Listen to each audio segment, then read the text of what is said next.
Hey guys, John V from PhoneArena here. If you guys don't know, today's my last day with PhoneArena. A couple weeks back, I wrote an article, a piece about my time with PhoneArena. A big thank you to all the fans, to everyone who has followed me over the years. It's been a blessing, and I can't thank you all enough.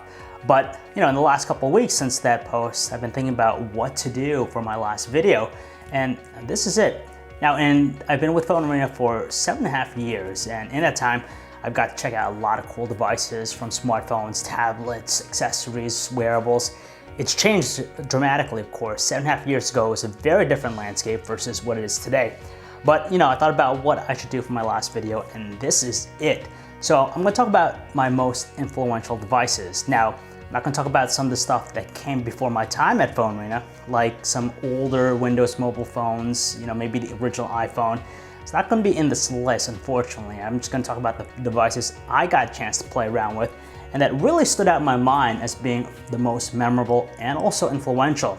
So with that, in no particular order, let's get started.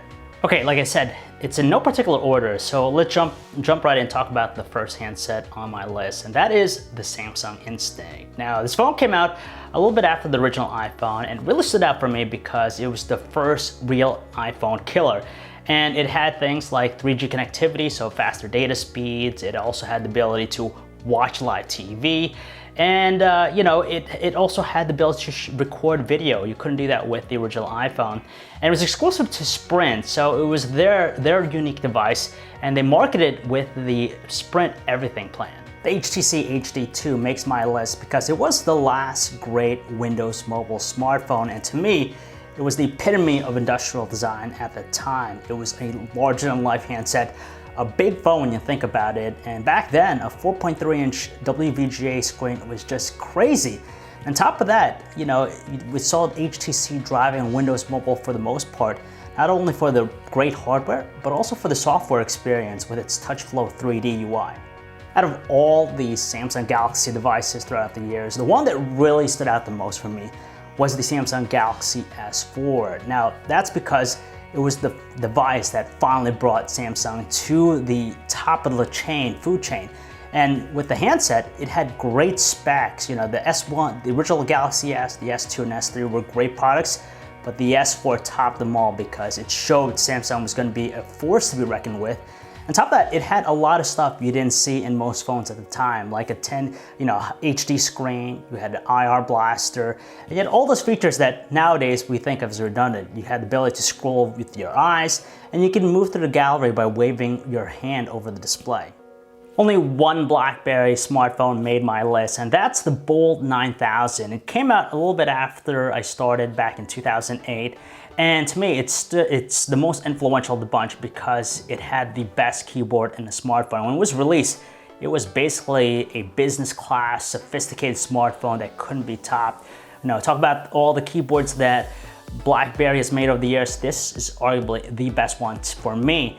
And it was a monumental moment for them because you went from having the Curve series and they established now the new Bold series. And it's just a great smartphone when you look at it. Now, the Motorola Zoom might be forgotten by now, but back then when it came out, it was very influential because it was the first time we saw a tablet optimized UI from Google. It was running Android 3.0 Honeycomb, and the cool thing about that, granted the hardware wasn't the best, but the software experience definitely caught my attention. It had that futuristic sci-fi Tron look, and for once, it wasn't just a smartphone experience maximized on a larger screen.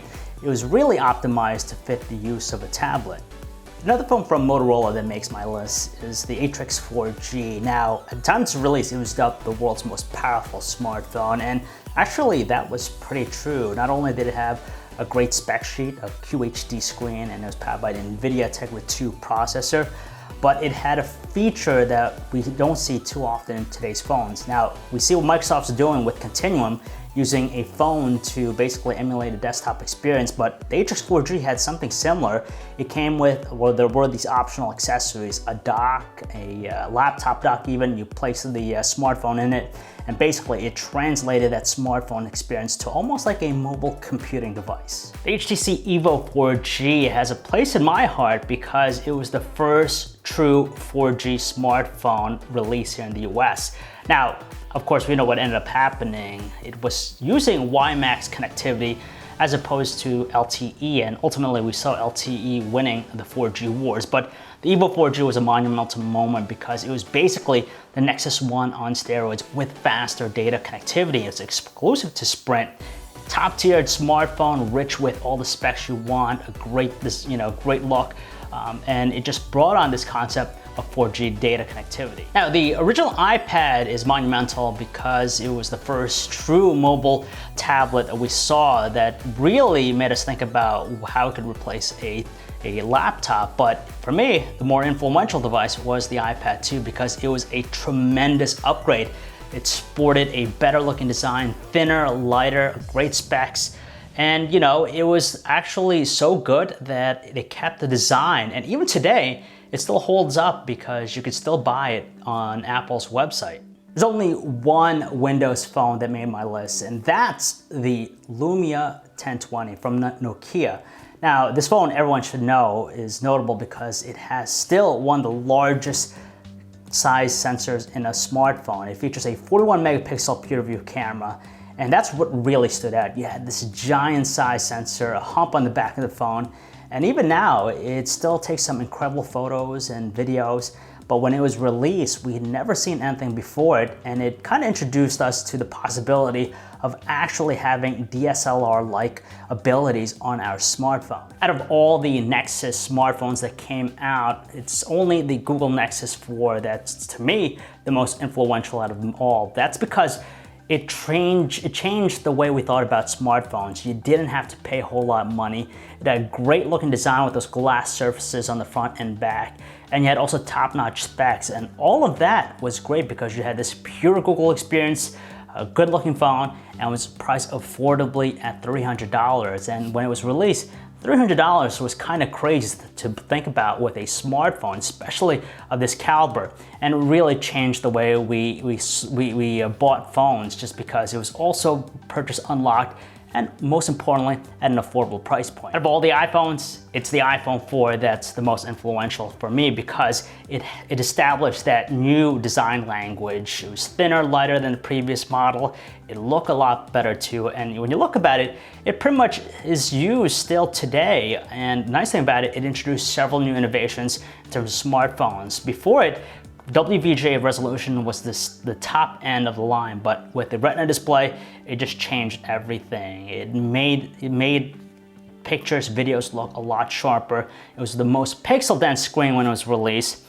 And on top of that, it introduced us to this concept of FaceTime. Even though video chatting wasn't something new, FaceTime really brought it to the masses, and it was definitely an evolutionary phone everywhere you look. Now, the T-Mobile G1 gets the award for being the very first Android-powered smartphone, but to me, Android really established itself with the introduction of the Motorola Droid, the original one with the QWERTY keyboard. It was a Verizon exclusive, basically one of their few exclusive phones. It was meant to compete against, what Sprint offered with the Instinct and also the original iPhone, the iPhones over on AT&T. And the Motorola Droid is very influential because it brought Android to where it is now. Before it was still kind of wonky. It really didn't have an established presence, but with this phone, it was built like a tank. You had the keyboard there at their disposal, but with Android 2.0 Eclair, it really brought a lot of features to the Android experience. The biggest one for me was turn-by-turn voice-guided directions with Google Maps, because before that, you had to pay for GPS service, and now it was free. It was speaking to you, and on top of that, the phone was great all around. And finally, the last device to make my most influential list is the original Palm Pre, which I actually bought on day one, waited online, It was a Sprint exclusive and it came out in 2009. Now back then the landscape was different because you had new platforms like iOS and Android trying to establish authority. At the same time, you had stuff like Windows Mobile and Blackberry, which were kind of fading into obscurity. But what the Palm Pre did was bring some much needed competition, and it forced the competition to change. Now, even though the Palm Pre wasn't a huge success and WebOS ultimately found its demise, we owe a lot to what the Palm Pre did, because it was a phone that was a little bit ahead of its time when you think about it.